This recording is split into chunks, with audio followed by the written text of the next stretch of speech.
ਗੋਲੀ ਲੱਗਣ ਨਾਲ ਸੋਨ ਤਮਗਾ ਜੇਤੂ ਨਿਸ਼ਾਨੇਬਾਜ਼ ਦੀ ਮੌਤ ਹੋ ਗਈ ਹੈ ਜੀ।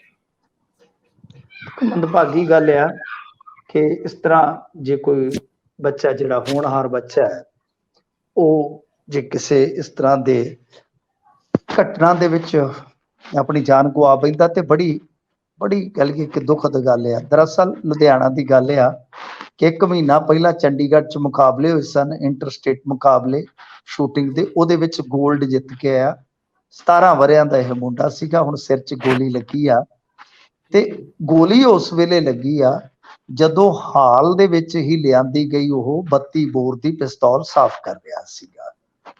ਤਾਂ ਇਹ ਬੜਾ ਕਹਿ ਲਓ ਕਿ ਸਾਰਾ ਇਹ ਘਟਨਾਕ੍ਰਮ ਜੋ ਹੋਇਆ ਬਹੁਤ ਦੁਖਦ ਹੈ। ਬੜਾ ਚੰਗਾ ਖਿਡਾਰੀ ਸੀ, ਦੱਸਦੇ ਆ ਕਿ ਬੜੀ ਪੜ੍ਹਾਈ ਲਿਖਾਈ ਕਰਦਾ ਸੀਗਾ। ਤਾਂ ਇਹ ਆ ਕਿ ਕੁਝ ਸਮਾਂ ਪਹਿਲਾਂ ਇਹਨਾਂ ਨੇ ਜਿਹੜਾ 32 ਬੋਰ ਦਾ ਪਿਸਤੌਲ ਮੰਗਵਾਇਆ ਸੀਗਾ ਤਾਂ ਉਹ ਬੈਠ ਕੇ ਸਾਫ਼ ਕਰ ਰਿਹਾ ਸੀ, ਇਸ ਦਰਮਿਆਨ ਗੋਲੀ ਚੱਲ ਗਈ। ਤਾਂ ਦੇਖੋ ਗੱਲ ਕੀ ਹੈ ਕਿ ਬੇਸ਼ੱਕ ਉਹ ਸ਼ੂਟਿੰਗ ਕਰਦਾ ਸੀਗਾ, ਪਰ ਮੇਰਾ ਮੰਨਣਾ ਇਹ ਆ ਕਿ ਜਦੋਂ ਤੱਕ ਤੁਸੀਂ ਪੂਰਾ ਨਿਪੁੰਨ ਨਹੀਂ ਹੋ ਜਾਂਦੇ ਜਾਂ ਕਹਿ ਲਓ ਕਿ ਅਣਗਹਿਲੀ ਦੀ ਕਸਰ ਜਿਹੜੀ ਹੈ ਉਹ ਨਾ ਬਚੇ, ਮਤਲਬ ਕਿ ਇਸ ਤਰ੍ਹਾਂ ਤੁਸੀਂ ਹਾਸਲ ਕਰ ਲਓ ਆਪਣੇ ਆਪ ਦੇ ਵਿੱਚ ਨਿਪੁੰਨਤਾ, ਤਾਂ ਫਿਰ ਇਹਨਾਂ ਚੀਜ਼ਾਂ ਨੂੰ ਕਰਨਾ ਚਾਹੀਦਾ ਹੈ। ਤੇ ਵੈਸੇ ਤਾਂ ਕਈ ਵਾਰ ਕੀ ਹੈ ਕਿ ਪੁਲਿਸ ਮੁਲਾਜ਼ਮ ਵੀ ਜਿਹੜੇ ਆ ਉਹ ਗੋਲੀ ਫਸੀ ਰਹਿ ਜਾਂਦੀ ਹੈ ਕਿਤੇ ਵਿੱਚ, ਹੇਠਾਂ ਫਸੀ ਰਹਿ ਜਾਂਦੀ ਜਾਂ ਤਾਂ ਏਦਾਂ ਕਿਤੇ ਪਿਸਟਲ ਡਿੱਗ ਪਿਆ ਤਾਂ ਚੱਲ ਜਾਂਦੀ ਹੈ, ਜਾਂ ਸਾਫ਼ ਕਰਦਿਆਂ ਬਥੇਰਾ ਕੁਛ ਹੋ ਜਾਂਦਾ ਹੈ। ਪਰ ਇਹ ਘਟਨਾ ਜਿਹੜੀ ਹੋਈ ਆ ਇਸਨੇ ਇਕਲੌਤਾ ਇਹ ਮੁੰਡਾ ਸੀਗਾ ਤੇ 2 ਭੈਣਾਂ ਦਾ ਇਕਲੌਤਾ ਭਰਾ ਸੀਗਾ ਤੇ ਇਹ ਮਾਰ ਦਿੱਤਾ ਹੁਣ ਇਸ ਘਟਨਾ ਨੇ।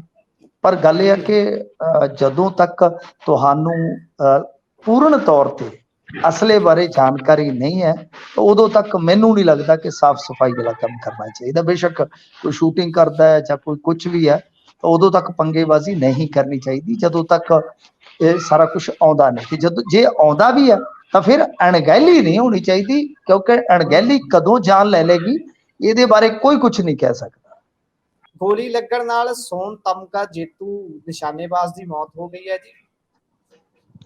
ਮੰਦਭਾਗੀ ਗੱਲ ਆ ਕਿ ਇਸ ਤਰ੍ਹਾਂ ਜੇ ਕੋਈ ਬੱਚਾ ਜਿਹੜਾ ਹੋਣਹਾਰ ਬੱਚਾ ਹੈ ਉਹ ਜੇ ਕਿਸੇ ਇਸ ਤਰ੍ਹਾਂ ਦੇ ਘਟਨਾ ਦੇ ਵਿੱਚ ਆਪਣੀ ਜਾਨ ਗਵਾ ਬੈਂਦਾ ਤੇ ਬੜੀ ਬੜੀ ਗੱਲ ਕਿ ਦੁਖਦ ਗੱਲ ਆ। ਦਰਅਸਲ ਲੁਧਿਆਣਾ ਦੀ ਗੱਲ ਆ ਕਿ 1 ਮਹੀਨਾ ਪਹਿਲਾਂ ਚੰਡੀਗੜ੍ਹ 'ਚ ਮੁਕਾਬਲੇ ਹੋਏ ਸਨ, ਇੰਟਰ ਸਟੇਟ ਮੁਕਾਬਲੇ ਸ਼ੂਟਿੰਗ ਦੇ। ਉਹਦੇ ਵਿੱਚ ਗੋਲਡ ਜਿੱਤ ਕੇ ਆਇਆ।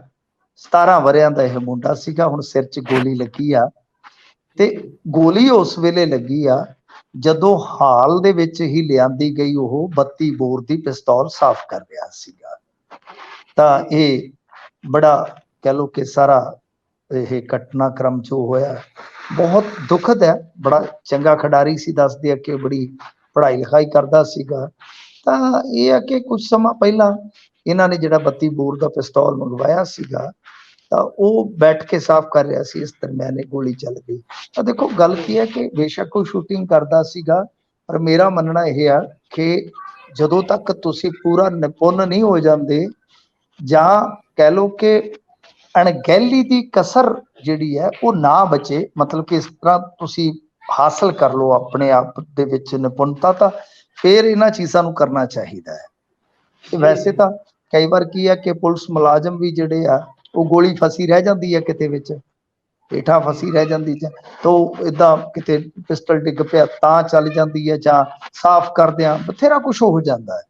ਪਰ ਇਹ ਘਟਨਾ ਜਿਹੜੀ ਹੋਈ ਆ ਇਸਨੇ ਇਕਲੌਤਾ ਇਹ ਮੁੰਡਾ ਸੀਗਾ ਤੇ 2 ਭੈਣਾਂ ਦਾ ਇਕਲੌਤਾ ਭਰਾ ਸੀਗਾ ਤੇ ਇਹ ਮਾਰ ਦਿੱਤਾ ਹੁਣ ਇਸ ਘਟਨਾ ਨੇ। ਪਰ ਗੱਲ ਇਹ ਆ ਕਿ ਜਦੋਂ ਤੱਕ ਤੁਹਾਨੂੰ ਪੂਰਨ ਤੌਰ ਤੇ ਅਸਲੇ ਬਾਰੇ ਜਾਣਕਾਰੀ ਨਹੀਂ ਹੈ ਤਾਂ ਉਦੋਂ ਤੱਕ ਮੈਨੂੰ ਨਹੀਂ ਲੱਗਦਾ ਕਿ ਸਾਫ਼ ਸਫਾਈ ਵਾਲਾ ਕੰਮ ਕਰਨਾ ਚਾਹੀਦਾ। ਬੇਸ਼ੱਕ ਕੋਈ ਸ਼ੂਟਿੰਗ ਕਰਦਾ ਹੈ ਜਾਂ ਕੋਈ ਕੁਝ ਵੀ ਹੈ ਤਾਂ ਉਦੋਂ ਤੱਕ ਪੰਗੇਬਾਜ਼ੀ ਨਹੀਂ ਕਰਨੀ ਚਾਹੀਦੀ ਜਦੋਂ ਤੱਕ ਇਹ ਸਾਰਾ ਕੁਝ ਆਉਂਦਾ ਨਹੀਂ। ਤੇ ਜਦੋਂ ਜੇ ਆਉਂਦਾ ਵੀ ਹੈ ਤਾਂ ਫਿਰ ਅਣਗਹਿਲੀ ਨਹੀਂ ਹੋਣੀ ਚਾਹੀਦੀ, ਕਿਉਂਕਿ ਅਣਗਹਿਲੀ ਕਦੋਂ ਜਾਨ ਲੈ ਲੇਗੀ ਇਹਦੇ ਬਾਰੇ ਕੋਈ ਕੁਝ ਨਹੀਂ ਕਹਿ ਸਕਦਾ।